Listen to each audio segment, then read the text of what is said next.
Toda noite. E uma boate aqui da Zona Sul. Alô? Oi? Licor à noite, desce à noite na boate azul.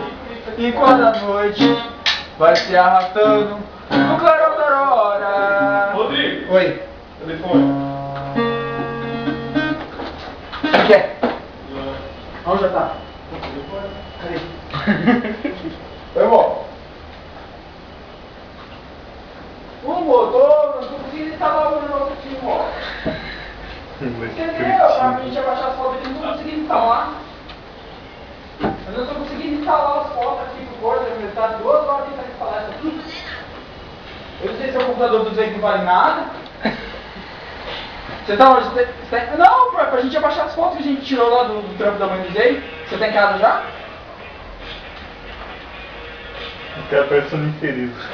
Hã? Tá no 21? Tem como você buscar? Eu abaixando aqui, eu quero ir embora já, que a gente tá tentando, tem 2 horas, não sei se o computador dele quer. Pra você ter uma ideia, eu tive que pegar o cabo, que o CPU dele é muito antigo. Não deu pra colocar uma coisinha. Hã? O CPU do Z é tão velho que não tem que colocar um cabo do UBS, porque ele não aceita na memória. Acho que você tá demorando. Esse cara vai pro inferno. Lona, você quer que eu te explique, Lona? Sabe onde a minha irmã trabalha? Lá no centro de São Paulo, trabalhava. Mó rolê pra ir pra lá, a gente não foi de carro, a gente foi de ônibus, mó trânsito. Eu também não, amor, a ligação tá caindo. Luana, Luana, Luana, Luana. Caiu a ligação. É muito tosco.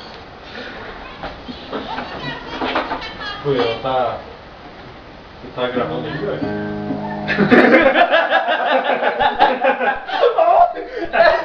Eu quero ver isso aí, eu quero ver isso aí. Essa vai pro YouTube. Pô, coloca ela no vídeo aí que eu vou apagar. Eu vou apagar, velho. Eu tô ferrado, velho.